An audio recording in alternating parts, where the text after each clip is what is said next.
कि एक वास्तविक हीरा होने के बावजूद ही मात्र मुट्ठी के बंद करने से तू धूल कैसे बन गया।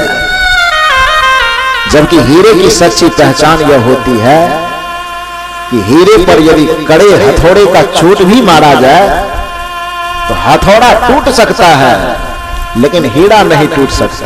ये हीरे की पहचान है।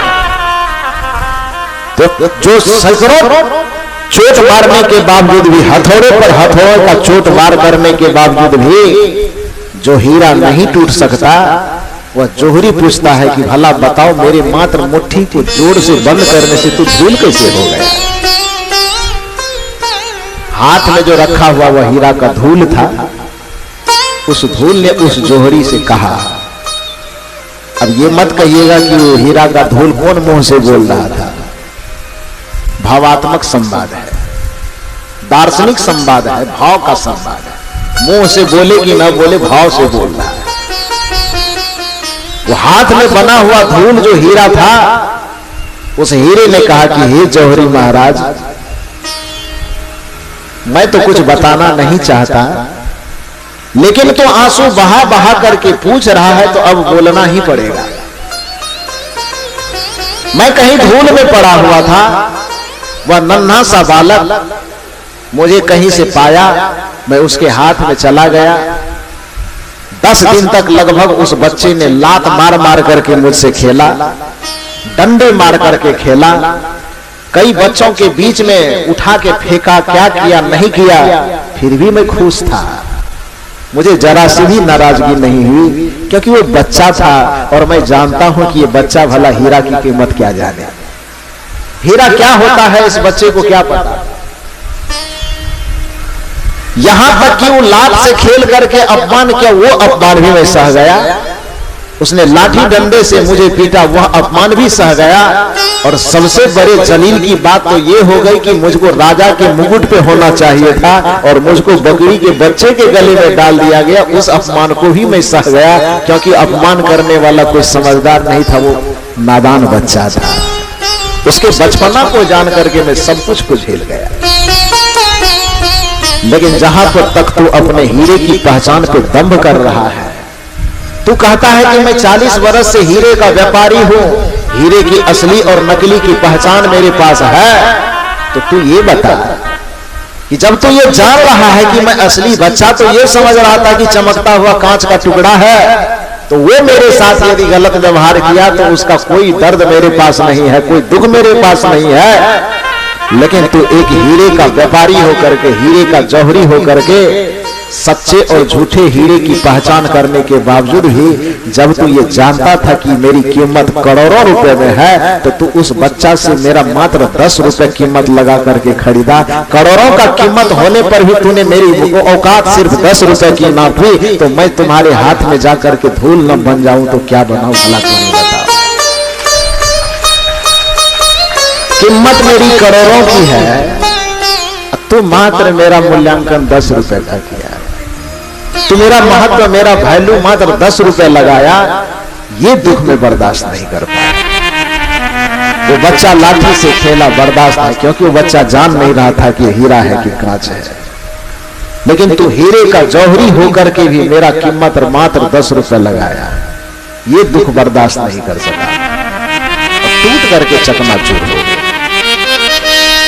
सदगुरु कबीर कहते हैं कि हे मानव, आपको भी ये मानव जीवन रूपी जो चादर मिला है, ये भी हीरे जैसा कीमती है। इस चादर की कीमत को तो पहचानो। जो इस चादर की कीमत को पहचान जाएगा, भला उससे खैनी कैसे खाया जाएगा। जो इस चादर की कीमत को पहचान जाएगा, उससे बीड़ी कैसे पिया जाएगा। जो इस चादर की कीमत को पहचान जाएगा, उससे शराब कैसे पिया जाएगा। जो इस चादर की कीमत को पहचान जाएगा, दूसरे की निंदा क्यों करेगा, कैसे करेगा। कबीर साहब ने इस मानव जीवन को हीरा कह करके संबोधित किया। भजन बिना नर बावरे, भजन बिना नर बावरे, तो नहीं हीरा जन्म गवाया रे तूने हीरा जन्म गवाया। ताली बजा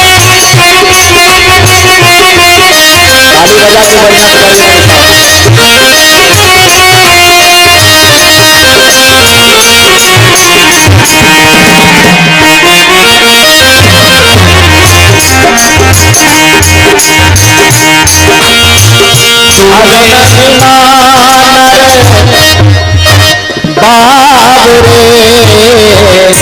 भजन बिना बाबरे तूने हीरा जन्म गवाया हीरा जन्म गवाया।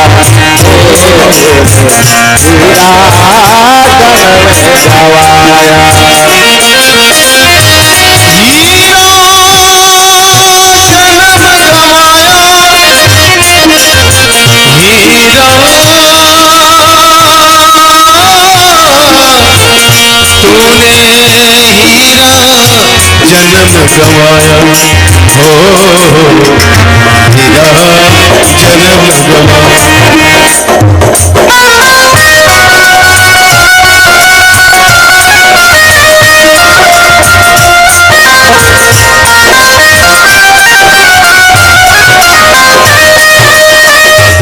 गवाया।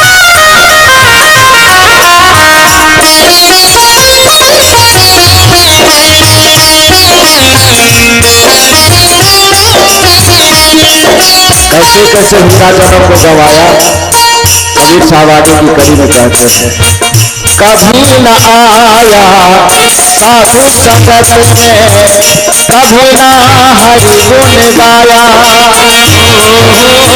कभी न हरि गुण गाया, कभी न आया साधु संगत में, कभी न हरि गुण गाया तूने, कभी न हरि गुण गाया।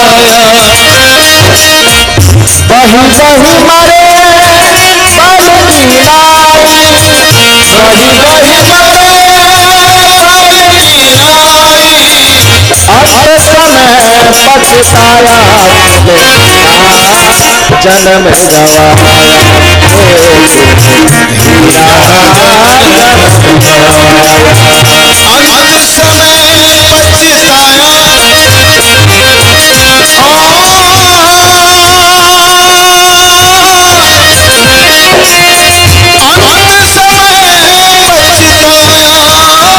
अंत समय पछताया अंत समय पछताया हो तूने हीरा जन्म गवाया।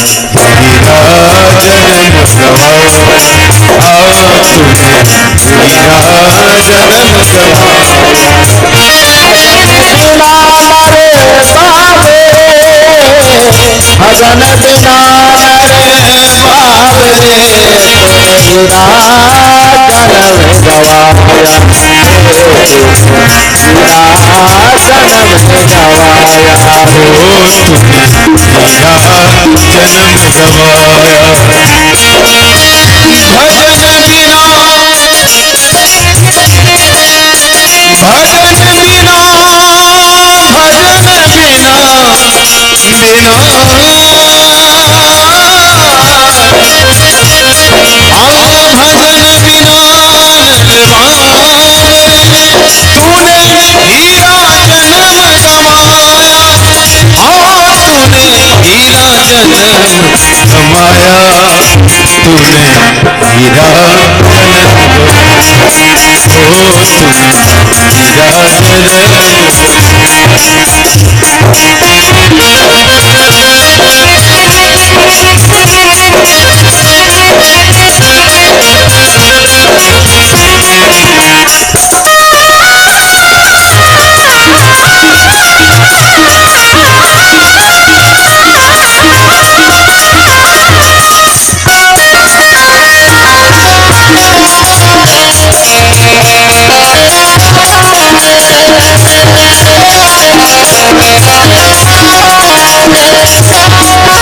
भजन के अंतिम कड़ी में सदगुरु कबीर साहब कहते हैं कि भजन के बगैर कैसे पछताना पड़ता है। मानव को संबोधित करते हुए कबीर साहब कहते हैं, तो बंदे माया के लोभी ममता महल चुनाया, तो बंदे माया लोभी ममता महल चुनाया, ममता चुनाया। कहे कबीर एक राम भजे बिन, कहे कबीर एक राम भजे बिन, अंत समय पछताया तूने, अंत समय पछताया तूने, हीरा जन्म गवाया, हीरा जन्म गवाया, हीरा जन्म गवाया।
सदगुरु कबीर कहते कि भजन बिना नर बावरे, तूने हीरा जन्म गवाया।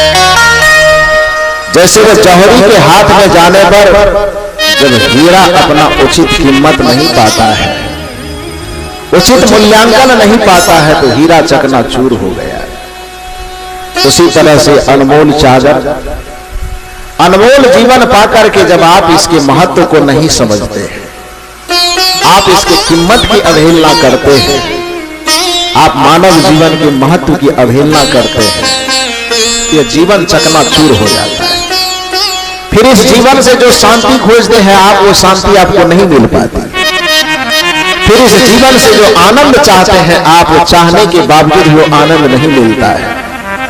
फिर इस जीवन से जो सुकून चाहते हैं, चैन चाहते हैं, वह नहीं मिलता है आपको। इस जीवन से जो आप चाहते हैं, यदि उस चाहत की पूर्ति होते देखना चाहते हैं, तो सबसे पहले अपने जीवन की कीमत को पहचानिए। सबसे पहले अपने मानवीय गरिमा को पहचानिए कि आप मानव इतने महान हैं कि भगवान ही आपके सामने नतमस्तक होता है। अरे जिस भगवान को इस संसार में आकर के यह साबित करना पड़े कि मैं भगवान हूं, तो उसको सबसे पहले मानव के शरीर में आना पड़ता है। वरना मानव के शरीर में आने से पहले भी भगवान आया, पूरे दुनिया को चिल्ला चिल्ला के कहते रहा कि मैं भगवान हूं, मैं भगवान हूं, लेकिन दुनिया मानने के लिए तैयार नहीं हुआ कि तुम भगवान हो। ये बात तो कोई छिपी हुई बात नहीं है।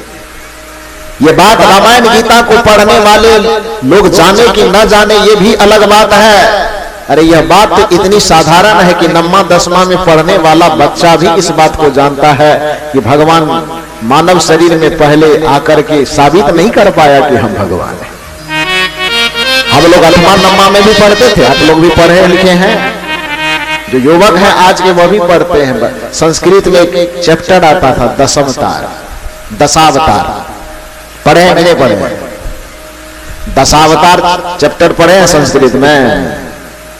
नहीं पढ़े हैं तो सबको मैट्रिक में फेल कर देंगे हम। दशावतार चैप्टर पढ़े हैं ये नहीं? हम तो पढ़े हैं, और हम लोग तो दिन रात वही पढ़ते हैं। काम ही है कि मंच पर बैठ करके प्रवचन करते करते करते करते ये मेरा 21वां साल जा रहा है। वर्ग 8 में मैं सन्यासी बनने का निर्णय लिया था। हालांकि 8 में लिया, लेकिन 8 में बन नहीं पाया, क्योंकि जैसे ही जाकर के मैं माता पिता को बताया कि मैं साधु बनूंगा, तो दुनिया के कोई भी माँ बाप स्वाभाविक रूप से तो चाहेंगे ना कि मेरा बच्चा साधु हो जाए, नहीं चाहे। तो मेरे माता पिता भी नहीं चाहते थे कि साधु हो जाए, रोने लगे। क्या हुआ, किसी ने कुछ कहा, कुछ जादू टोना मंत्र कर, पता नहीं क्या क्या लोग बोलते थे। मेरे मन में हुआ कि माता पिता को रुला करके मुझे साधु नहीं बनना है।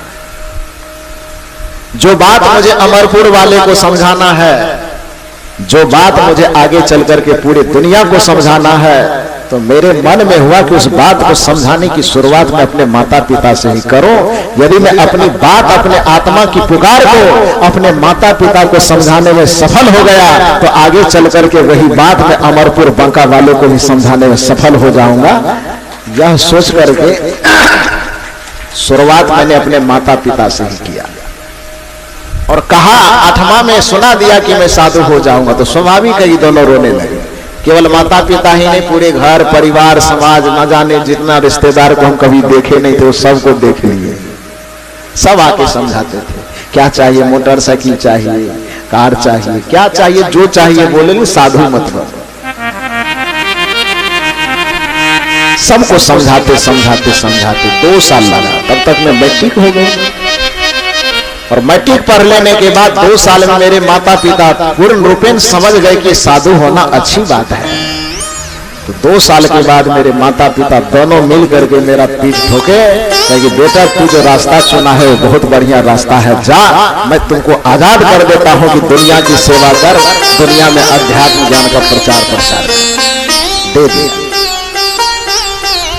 तब से लेकर के अभी तक मैं 21 वर्ष हो गया मंच पर बैठे बैठे और प्रवचन लोगों को सुनाते सुनाते।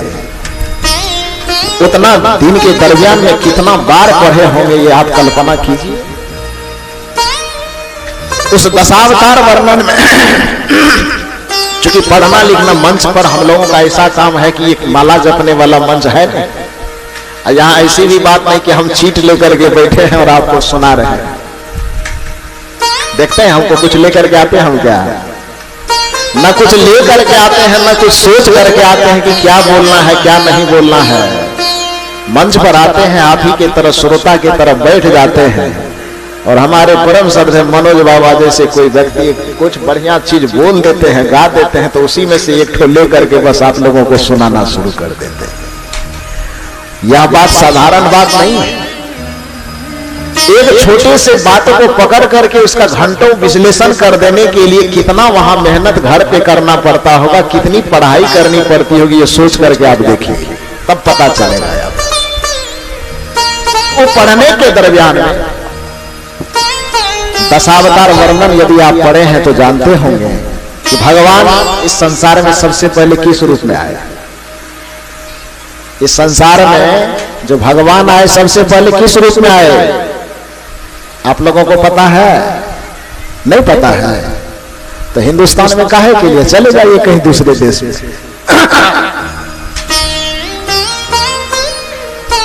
भगवान इस संसार में सबसे पहले मीना अवतार, कौन अवतार? मीन अवतार, माने मछली का अवतार, मछली के रूप में आया। और मछली के रूप में आकर के भगवान ने पूरी दुनिया को चिल्ला चिल्ला के सबके घर में जा जा के कहा कि हे हो हम ही छिए भगवान, मान लेन। मछली वाला भगवान, ध्यान दीजिए, बात में बना के नहीं कह रहा हूं, आप लोग पढ़े हैं ना। भगवान का सबसे पहला अवतार किस रूप में? मत्स्य अवतार, यानी मीन अवतार। मत्स्य कहिए मीन कहिए, उसका मतलब मछली होता है। तो मछली के रूप में भगवान आए और पूरे दुनिया के सामने में अपना हाथ जोड़ करके निवेदन किया है कि दुनिया वालों, मैं भगवान हूं, मैं परमात्मा हूं, मुझे मान लो, मुझे स्वीकार कर लो, मेरी पूजा करो। लोगों ने कहा कि आपको भगवान कहेंगे? सुबह शाम आपको झोल झाल करके बढ़िया से सिझा उझा करके खाते हैं, जरूरत पड़ जाए कभी तेल मसाला कम रहे तो आग में दे करके चटनी बना करके भी रगड़ के खा जाते हैं। और इस तरह से खाने वाले चीज को हम भगवान स्वीकार करेंगे तो कितनों कहते रह जाओ कि हम भगवान है, लेकिन हम भगवान मानने के लिए तैयार नहीं हैं। और आज तक हिंदू धर्म में मत्स्य अवतार वाले मछली को किसी ने भगवान नहीं माना। माने है क्या आप लोग? मछली भगवान के फोटो के कहीं पूजा करते हैं?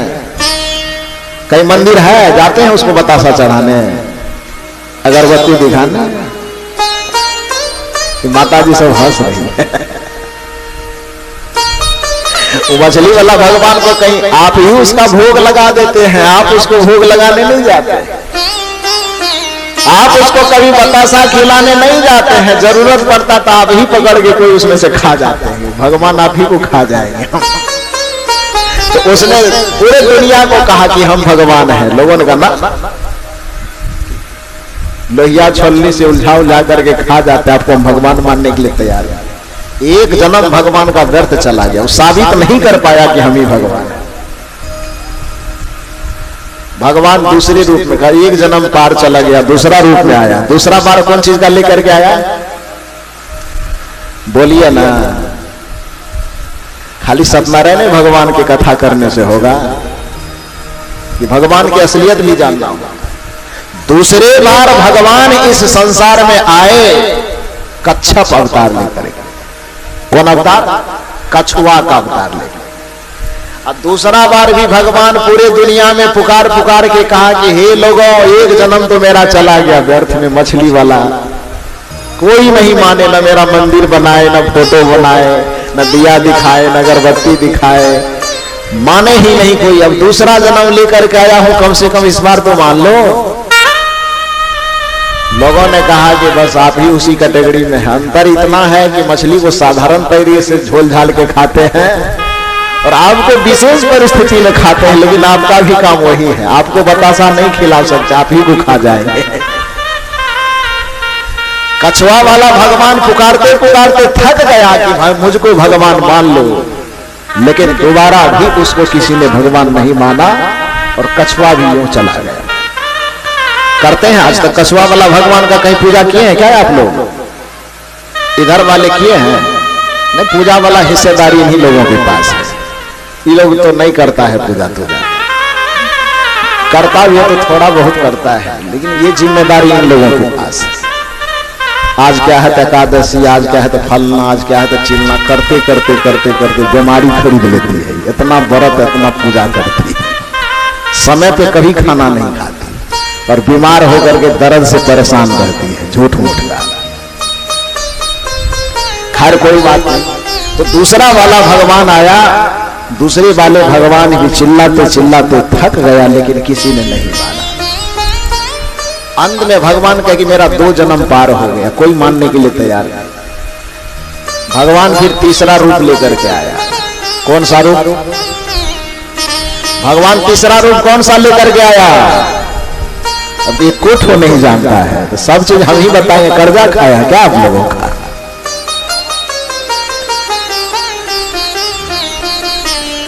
क्या क्या विचार है? बता दे कि नहीं बता दे? हाथ उठा के बताइए तो बताओ। भगवान तीसरा रूप लेकर के आए, वराह अवतार। वराह माने सुअर का अवतार लेकर।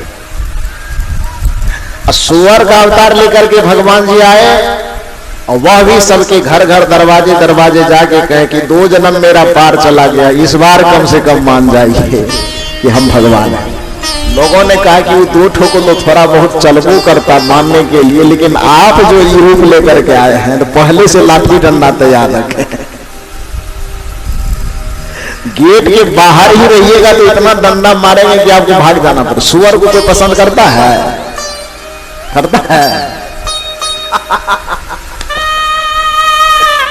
लोगों ने कहा कि वो 2 ठो मछली वाला और कछुआ वाला था, थोड़ा बहुत चलता भी, उसके सामने में खड़ा होने में भी थोड़ा अच्छा लगता।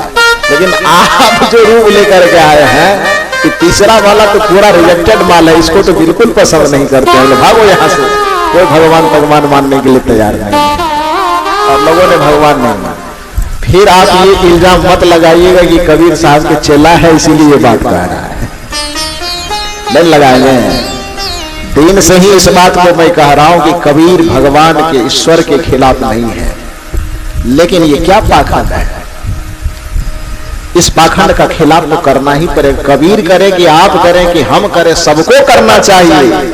धर्म का विरोध कोई नहीं कर सकता, लेकिन धर्म का विरोध हर एक धर्म के नाम पर फैले पाखंड का विरोध हर किसी को करना चाहिए। ईश्वर परमात्मा का विरोध कोई भी विवेकी नहीं कर सकता है, लेकिन ईश्वर और परमात्मा के नाम पर फैले पाखंड, अंधविश्वास और आडंबर का विरोध हर एक समझदार व्यक्ति को करना चाहिए। और यही बात कबीर साहब ने किया। भगवान का तीसरा रूप सूअर के रूप में वराह अवतार लेकर के आया। चिल्लाते चिल्लाते थक गया कि हमको भगवान मान लो, किसी ने भगवान नहीं माना। इसी तरह से आते आते आते आते अंत में भगवान को लगा ना, ये कछुआ या मछली सूअर वाला में फंस करके कितना जन्म बर्बाद करेंगे। थोड़ा सा आदमी का शकल लेकर के आते हैं और एक अवतार लेकर के आया, नरसिंह अवतार। आधा जानवर और आधा आदमी लेके आया ना, आधा मनुष्य और आधा पशु का रूप धारण करके जब भगवान इस संसार में आए और उसने कहा कि अब तो कम से कम पहचानो, आधा तुम्हारा वाला है आधा पशु वाला है। लोगों ने कहा कि जितना मनुष्य वाला हिस्सा है बस उतने पूजा करेंगे, आपको भी फुल सपोर्ट नहीं करेंगे। और वहां से लोगों ने मंदिर बनाना स्टार्ट किया, लेकिन थोड़ा थोड़ा। क्यों? क्योंकि उसमें आदमी का थोड़ा सा अंश आ गया था। इसलिए नरसिंह के पास से थोड़ी बहुत भगवान की पूजा, खिदमत, आदर, सत्कार, सम्मान शुरू हुआ कि हाँ भगवान आपको मानेंगे, पूरा नहीं मानेंगे, क्योंकि आप पूरा मनुष्य के रूप में नहीं आया। तब जाकर के भगवान को लगा कि इस तरह से जीवन धारण करते करते कितना बीत जाएगा, लेकिन ये आदमी स्वीकार नहीं करेगा। यदि आदमी से अपने अस्तित्व को स्वीकार करवाना है, यदि आदमी को अपने सामने झुकाना है, तो सब चीज को छोड़ो और एक मनुष्य का शरीर, मनुष्य का शकल धारण करके आओ। तब वह भगवान ईश्वर और परमात्मा कहा जाता है कि राम और कृष्ण के रूप में, शिव और शक्ति के रूप में साक्षात मनुष्य का रूप धारण करके आया। तब इस मनुष्यता ने, इस सभ्यता ने उसको भगवान कह करके आदर दिया और उसका पूजा सत्कार करना शुरू किया। इससे कुछ समझ में आई बात? क्या समझ में आई? कि जिस भगवान बेचारे को अपनी स्थापना करने के लिए, जिस भगवान को अपनी मान्यता स्थापित करने के लिए इस मनुष्य के शरीर के सामने गिड़गिड़ाना पड़ता है, इस मनुष्य के शरीर को धारण करना पड़ता है, तब जाकर के कोई भगवान अपनी सत्ता, अपनी मौजूदगी को स्थापित और साबित कर पाता है। वैसा मनुष्य का सुनहरा शरीर, वैसा सुनहरा जीवन आपको मिला है। इसको खैनी, बीड़ी, दारू, गांजा में क्यों बर्बाद कर रहे हो मेरे भाई? अपने जीवन की कीमत को पहचानो, अपने जीवन के महत्व को पहचानो। और इस जीवन के महत्व को जिस दिन समझ पाओगे, उसी दिन कबीर की भाषा में तुम चादर के महत्व को समझ पाओगे। राम नाम रस भीनी चदरिया झीनी रे झीनी। ये मानव जीवन रूपी चादर राम नाम रस से भीगा भीगा करके बनाया गया है। और इसमें तुम दारू का रस मिला रहे हो कि कैसे हो? और खीर में कोई व्यक्ति जाके दारू मिलावे, दूध में कोई व्यक्ति जाकर के दारू मिलावे, तो उसको पागल ही न कहेगा आदमी? कहेगा कि नहीं कहेगा? तो जिस चादर को राम नाम रस से भीगा भीगा करके बनाया गया, कबीर की भाषा में बड़ा सुंदर पद गा रहे थे। चलिए थोड़ा दोहराइए मेरे साथ। राम नाम रस भीनी चदरिया झीनी रे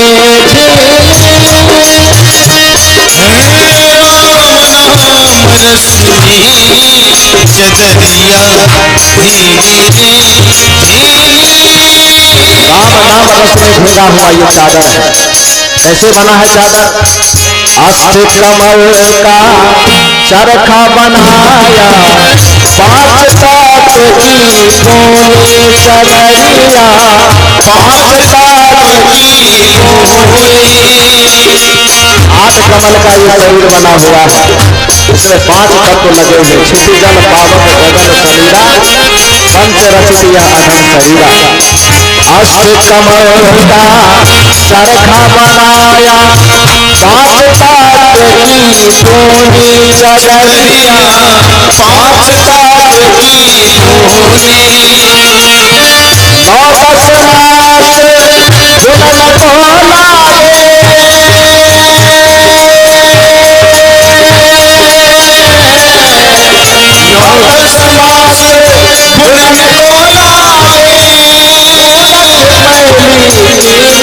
चदरिया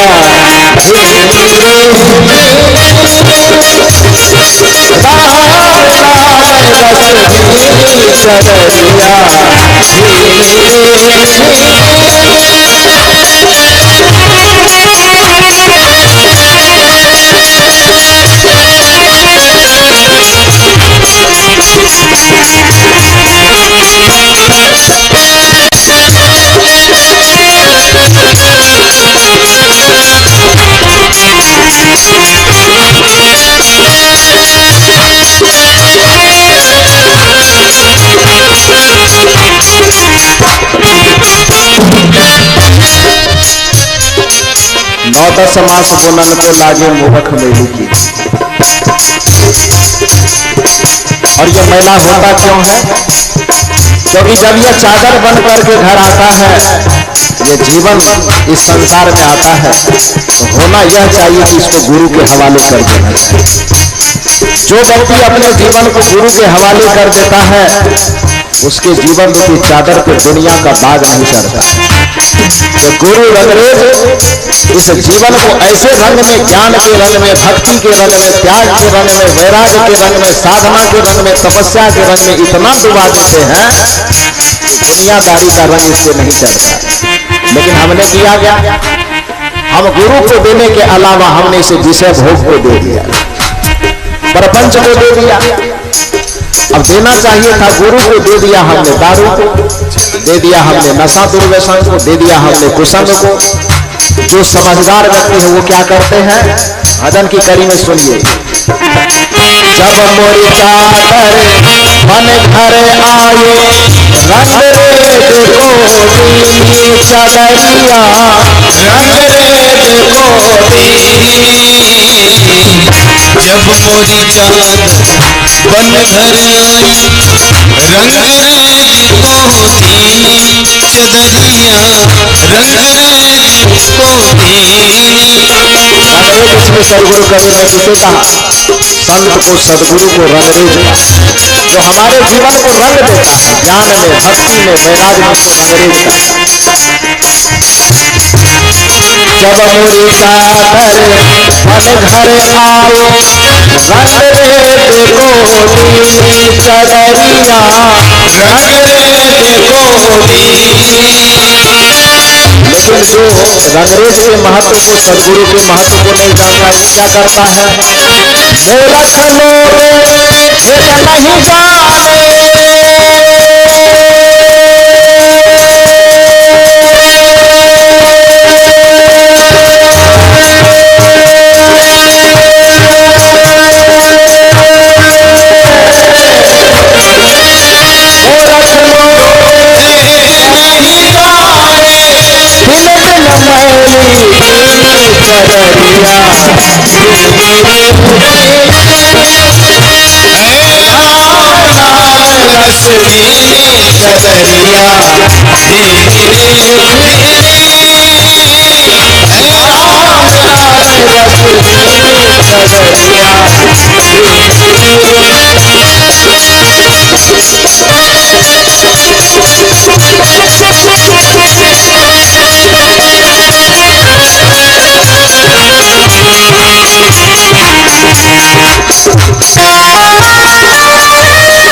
सदगुरु कबीर कहते हैं, किसी कारण से तुम्हारा चादर गंदा भी हो गया है, फिर भी ये संतों का काम है सुधार कर। चादर गंदा भी हो गया है, संतों का काम है उसको साफ करना। भगवान की तरह मैं दंड नहीं दूंगा, क्योंकि भगवान की तरह ये संत लोग हाथ में त्रिशूल, भाला, फरसा लेकर के नहीं चलते। यदि गलती करोगे तो तलवार से गला ही काट देंगे, ये संत नहीं करते। गलती करोगे तो सुदर्शन चला के गला ही काट देंगे, ये संत नहीं करते।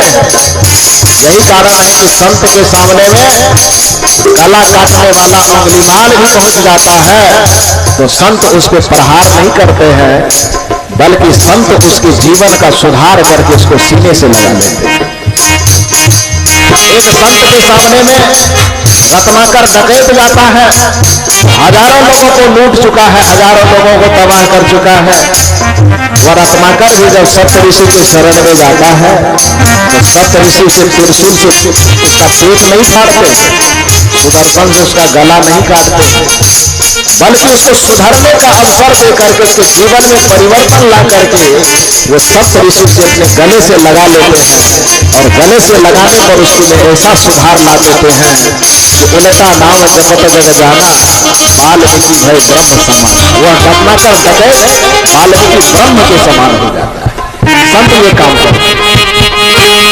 सदगुरु कबीर कहते हैं कि ये जीवन में जो चादर लेकर के आए, गंदा तो करना नहीं चाहिए था, लेकिन नादानी में तुमने जो गंदा कर ही दिया है तो चलो थोड़ा देर के लिए मैं माफ कर देता हूं, अभी भी सुधरने का अवसर देता हूं।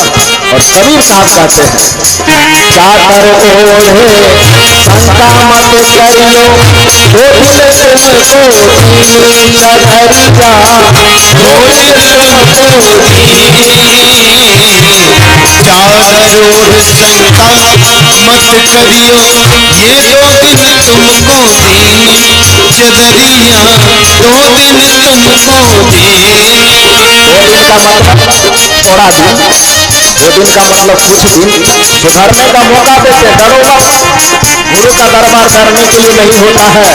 हम लोग भजन में गाते हैं, दरबार में सच्चे सदगुरु के दुख दर्द मिटाए जाते हैं, दुनिया के सताए लोग यहाँ सीने से लगाए जाते हैं।